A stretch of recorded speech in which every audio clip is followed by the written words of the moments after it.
Assalamualaikum warahmatullahi wabarakatuh. Annyeonghaseyo. Apa kabar teman-teman? Sehat semua kan? Baiklah, pertemuan kita kali ini akan membahas mengenai nendeo, endeo, dan indeo.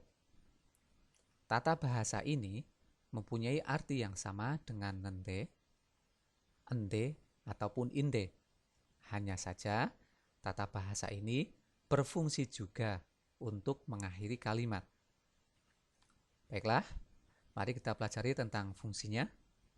Yang pertama, digunakan sebagai pembuka topik pembicaraan baru pada kalimat selanjutnya yang masih berhubungan dengan kalimat sebelumnya. Fungsi yang kedua, digunakan untuk menjelaskan isi kalimat yang ada di depan secara detail. Nah, dalam hal ini, kalimat yang ada di depan berfungsi sebagai latar belakang kalimat di belakangnya. Fungsi yang ketiga, menyatakan situasi yang bertolak belakang atau bertentangan antara kalimat yang ada di depan dan kalimat yang ada di belakangnya. Baiklah, mari sekarang kita pelajari mengenai cara penerapannya. Bagaimanakah cara penerapan nendeo, endeo, ataupun indeo? Jadi nendeo, endeo, dan indeo bisa digunakan pada kata kerja, kata sifat, dan kata benda. Mari kita pelajari secara rinci. Untuk kata kerja yang berakhiran vokal ataupun konsonan, kita bisa langsung menggunakan nendeo. Jadi, di sini tidak ada perbedaan. Kata kerja yang berakhiran vokal ataupun konsonan sama saja menggunakan nendeo. Contohnya, gada. Nah, setelah kita buang danya menjadi ga, tambah nendeo, setelah digabungkan menjadi ganendeo. Yang kedua, mokta, makan.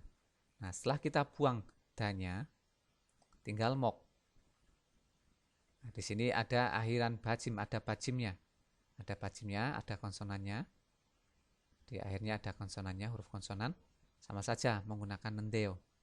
Setelah digabungkan menjadi mong nendeo. Nah, jadi di sini bisa disimpulkan bahwa kata kerja, entah itu yang berakhiran vokal ataupun akhiran konsonan, sama saja menggunakan nendeo. Baiklah, selanjutnya untuk kata sifat yang berakhiran vokal, kita menggunakan nien deo. Contohnya, bapeda. Kita hilangkan dulu danya, sehingga tinggal bape. Nah, di sini bisa dilihat, bape berakhiran huruf vokal. Nah, oleh karena itu, kita menambahkan nien deo di belakangnya. Setelah digabungkan menjadi bapendeo. Selanjutnya, untuk kata sifat yang berakhiran huruf konsonan, kita menggunakan endeo. Ya, untuk kata sifat yang berakhiran konsonan, menggunakan endeo. Contohnya, manta. Setelah kita buang danya, tinggal man. Nah, di sini ada bajim, nien, dan yet ya. Jadi ada akhiran konsonannya. Oleh karena itu kita menggunakan endeo. Setelah digabungkan menjadi manendeo. Selanjutnya, untuk kata benda yang berakhiran vokal ataupun berakhiran konsonan, kita menggunakan indeo. Jadi di sini sama. Entah itu berakhiran vokal ataupun berakhiran konsonan, kita menggunakan indeo. Contohnya, saram. Saram diikuti indeo. Jadinya saramindeo. Baik, selanjutnya untuk kata ita atau opta ataupun kata-kata yang mengandung ita atau opta menggunakan nendeo. Contohnya, jemi ita. Setelah kita buang danya, tinggal jemi it. Kita tambahkan nendeo, digabungkan menjadi jemi inendeo. Selanjutnya opta. Setelah kita buang danya, tinggal op. Nah, di sini walaupun ada akhirannya konsonan, tapi kita sama menggunakan nendeo. Setelah digabungkan menjadi omnendeo. Baiklah, untuk bentuk lampau, kita tinggal menambahkan at, ot, atau head di depan nendeo. Sehingga bentuknya nanti menjadi annendeo, onnendeo, ataupun hennendeo.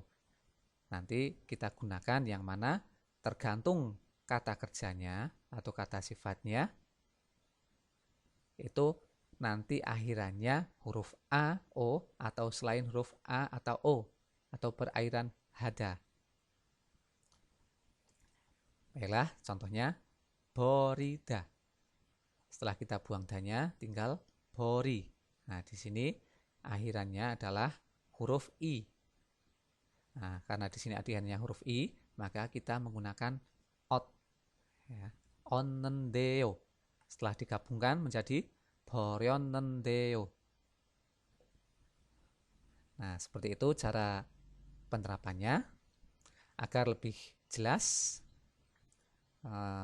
untuk memahaminya, mari kita menuju ke contoh kalimat. Baiklah, kita menuju contoh kalimat yang A. Tadi penjelasannya yang A adalah untuk membuka topik pembicaraan yang baru yang masih berhubungan dengan kalimat sebelumnya. Nah, kalimatnya simak baik-baik. 날씨가 좋은데요. 커피를 마실까요? Cuacanya dingin. 날씨가 cuacanya 좋은데요. dingin. 커피를 마실까요? Elkayo, bagaimana kalau kopi를 마시다. Masida, minum, kopi ya. Nah, jadi di sini bisa dilihat endeo di sini, niendeo di sini itu digunakan untuk membuka topik pembicaraan yang baru yang ada di sini. Jadi ini digunakan untuk membuka topik pembicaraan yang baru. Nah, ini topik pembicaraan barunya ada di sini. Nah, ini masih ada hubungannya dengan kalimat yang ada di sini. Karena tadi membicarakan tentang cuaca yang dingin. Nah, biasanya kalau cuaca yang dingin itu untuk minum kopi itu biasanya enak. Nah, itu hubungannya. Baiklah, selanjutnya contoh kalimat yang kedua berupa percakapan. 밖에 비가 많이 오는데요. 창문을 닫으세요. 네, 그럴게요. Nah, di sini dalam percakapan itu yang kalimat pertama bilang 밖에 비가 많이 오는데요. Di luar hujan deras. Di luar hujan deras. 창문을 닫으세요. Tolong tutup jendelanya. Nah, jadi di sini tadi endeo, nendeo yang ada di sini fungsinya untuk membuka topik pembicaraan yang baru yang masih ada hubungannya dengan kalimat yang ada di sini. Nah, topik pembicaraan barunya yang mana? Nah, ini 창문을 닫으세요. Tolong tutup jendelanya.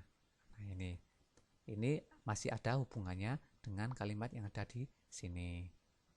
네, 그럴게요. Ya, akan saya lakukan seperti itu. Atau ya, akan saya lakukan. Baiklah. Sekarang kita menuju contoh yang B. Keterangan yang B tadi menjelaskan bahwa nendeo ataupun indeo bisa digunakan untuk menjelaskan kalimat yang ada di depannya secara rinci atau secara detail. Simak baik-baik contoh kalimatnya. Kalimat pertama, 한국어를 배우는데요. 정말 재미있어요. 한국어를 배우는데요. 배우는데, saya belajar 한국어, bahasa Korea. 정말 재미있어요. Sungguh menarik atau sangat menarik. Nah, di sini nendeo di sini fungsinya untuk menjelaskan kalimat yang ada di sini. Kalimat belajar bahasa Korea. dijelaskan secara detail. Nah, ini kalimat yang menjelaskan. Jongmal jemi isoyo, sungguh menarik. Jadi yang menarik di sini, yang sangat menarik di sini adalah tentang belajar bahasa Korea. Baiklah. Contoh kalimat yang kedua. 어제 책을 한 권 샀는데요. 정말 재미있네요.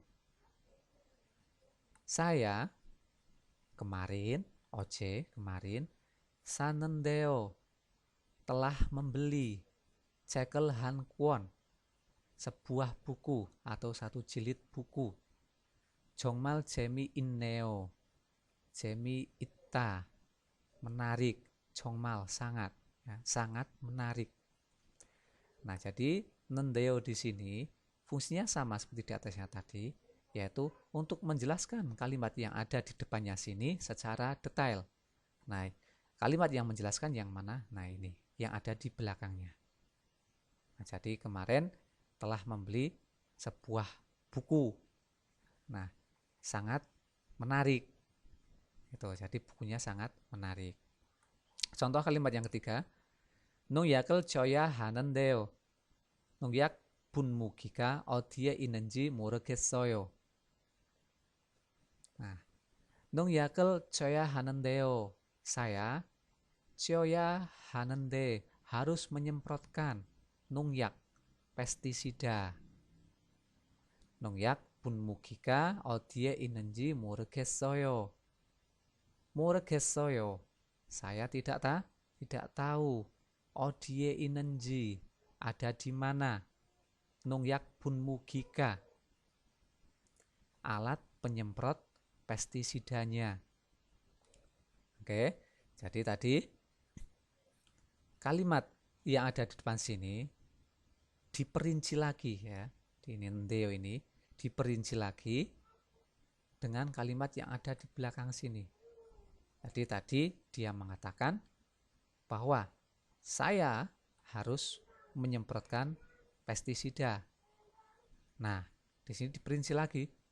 Saya tidak tahu ada di mana alat penyemprotnya. Gitu.